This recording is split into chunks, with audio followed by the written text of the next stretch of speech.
Hello दोस्तों, पिछले कुछ अरबों सालों से हमारा इकलौता चंद्रमा हमारी धरती का चक्कर लगा रहा है।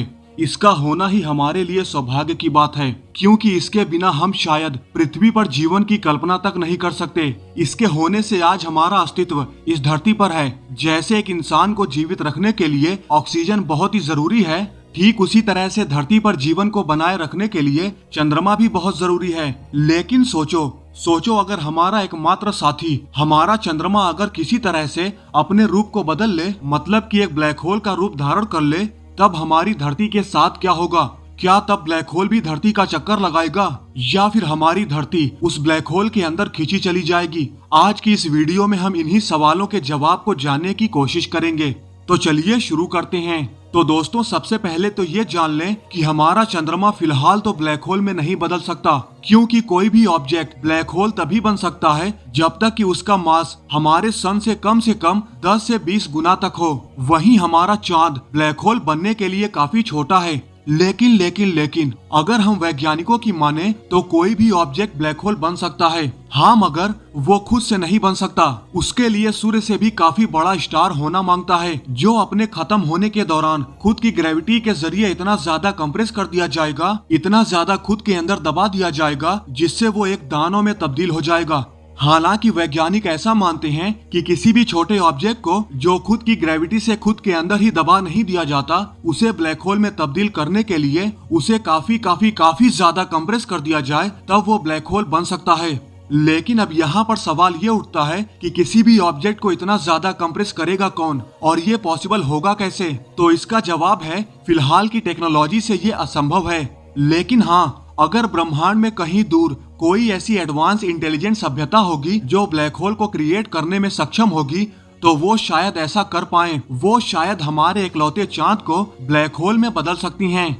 अब चूंकि इसके लिए उन्हें हमारे सौर मंडल तक आना होगा, और मैं ये देखने के लिए कि कोई आकर हमारे चांद को ब्लैक होल में बदले और वो चांद हमारी धरती के साथ कैसे रिएक्ट करेगा, इतना लंबा इंतजार मुझसे नहीं होगा। इसलिए इंतजार करने के बजाय हम ये मान लेते हैं कि हमारा चांद किसी वजह से खुद ब्लैक होल में बदल जाए। तो दोस्तों, अब यहाँ पर दो संभावनाएं हो सकती हैं। पहला, कि चांद खुद के साइज का ही ब्लैक होल बन जाए, और दूसरा कि वो खुद के मास का ब्लैक होल बन जाए।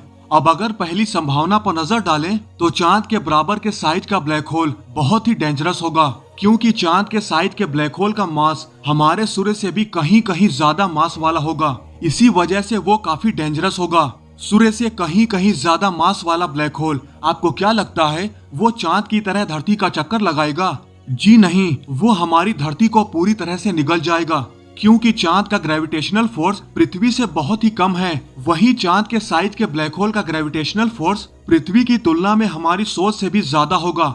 इसलिए वो पृथ्वी का चक्कर लगाने के बजाय उसे अपनी तरफ ही खींच लेगा, और ये ब्लैक होल पृथ्वी को सीधा नहीं निगलेगा, बल्कि वो पृथ्वी को तोड़ मरोड़ कर उसे अक्खा निगल जाएगा। सबसे पहले तो वो हिस्सा जो ब्लैक होल की तरफ होगा वो स्ट्रेच होगा, और उस हिस्से में मौजूद हर एक चीज ब्लैक होल की तरफ खींची चली जाएंगी। ब्लैक होल पृथ्वी की पपड़ी को उधेड़ कर अपनी तरफ खींचना शुरू कर देगा, और वो यही नहीं रुकेगा। वो पृथ्वी की एक एक लेयर को उधेड़ कर उसे अपनी तरफ खींचता रहेगा। पृथ्वी पर मौजूद हर एक जीवित चीज पल भर में ही भूखे ब्लैक होल के द्वारा सफाचट कर दी जाएंगी, और अंत में नतीजा ये होगा कि ब्लैक होल पूरी पृथ्वी को नूडल की तरह चूस जाएगा, और जो कुछ भी धरती का बचा हुआ टुकड़ा बचेगा उसे ब्लैक होल अपने चारों तरफ घुमाने लगेगा, और अंतरिक्ष से ये कुछ ऐसा दिखेगा। है ना काफी खूबसूरत नजारा? इस खूबसूरत नजारे का राज है हमारी धरती, जिसने ब्लैक होल को खूबसूरत और भी बड़ा बनाने के लिए अपनी बलि चढ़ा दी। जी हाँ, ब्लैक होल पृथ्वी को निगल कर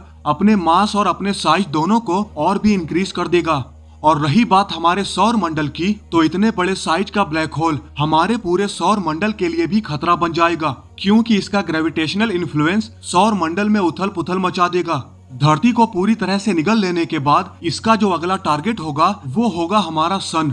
अब सूरज में इतनी क्षमता नहीं है कि वो चांद से बड़े साइज के ब्लैक होल का सामना कर पाए, क्योंकि चांद से बड़े साइज के ब्लैक होल का मास सूरज से कहीं ज्यादा होगा। लेकिन सूरज भी अपनी जान बचाने के लिए ब्लैक होल से युद्ध तो लड़ेगा, और वो पूरी ताकत से ब्लैक होल का सामना करेगा। एक तरफ से सूरज अपनी ताकत लगाएगा, एक तरफ से ब्लैक होल अपनी ताकत, अब चूंकि ब्लैक होल का ग्रेविटेशनल फोर्स सूरज से कहीं ज्यादा होगा, इसलिए वो सूरज पर भारी पड़ते हुए सूरज को अपनी तरफ खींचने की कोशिश करेगा। लेकिन सूरज भी तो एक तरफ से अपनी ताकत लगा ही रहा है, इसलिए सूरज पूरी तरह से तो नहीं, लेकिन धीरे धीरे नूडल्स की तरह ब्लैक होल द्वारा चूसना शुरू हो जाएगा। और अंत में नतीजा ये होगा कि सूरज भी पूरी तरह से ब्लैक होल का शिकार हो जाएगा, ब्लैक होल द्वारा निगल लिया जाएगा।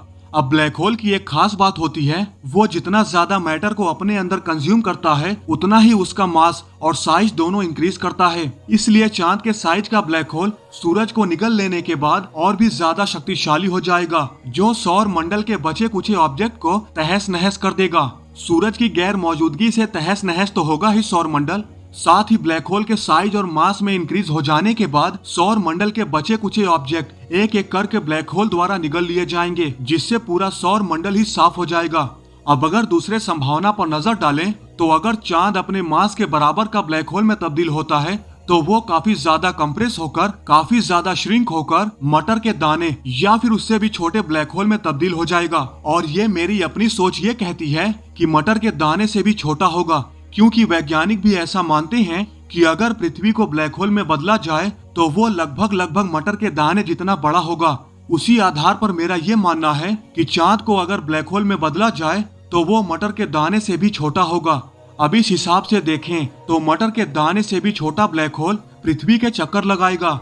अब आप सोच रहे होंगे कि इतना छोटा ब्लैक होल पृथ्वी का क्या बिगाड़ सकता है, तो आपकी जानकारी के लिए बता दूं कि ये सिर्फ उखाड़ सकता ही नहीं, बहुत कुछ उखाड़ सकता है। सबसे पहले तो ये धरती के एटमॉस्फेयर को ही धरती से अलग कर देगा, धरती के एटमॉस्फेयर को ही अपनी तरफ खींच लेगा, क्योंकि जब चांद अपनी ग्रेविटी का असर धरती पर छोड़ रहा था, तो अगर वो ब्लैक होल में बदल जाता है तो वो भी तो धरती पर अपना असर छोड़ेगा। अब ब्लैक होल की खास बात ये होती है कि उसके अंदर खींचने की ताकत काफी ज्यादा होती है, इसलिए वो पृथ्वी के काफी करीब होने की वजह से पहले तो वो धरती के चारों तरफ चक्कर लगा रहे सभी सैटेलाइट्स को अपनी तरफ खींचेगा। उसके बाद धरती के एटमॉस्फेयर को अपनी तरफ खींचेगा। जो हिस्सा छोटे ब्लैक होल के नजदीक होगा वो सबसे पहले खींचा जाएगा, जिससे सबसे पहले तो एटमॉस्फेयर ही गायब होगा। इसके बाद भी ब्लैक होल यही नहीं रुकेगा, वो अब धरती की क्रस्ट पर अपनी नजर गाड़ेगा और फिर उसे खींचना शुरू करेगा, जिससे धरती की क्रस्ट उधड़कर ब्लैक होल की तरफ खींची चली जाएंगी और अंत में धीरे धीरे करके पूरी धरती ही ब्लैक होल में समा जाएगी, हमारी पूरी दुनिया ही उजड़ जाएगी। वैसे आप लोग इस बारे में क्या सोचते हैं? अगर हमारा चांद ब्लैक होल में बदल जाता है तब क्या क्या संभावनाएं हो सकती हैं? हमें कमेंट करके जरूर बताएं।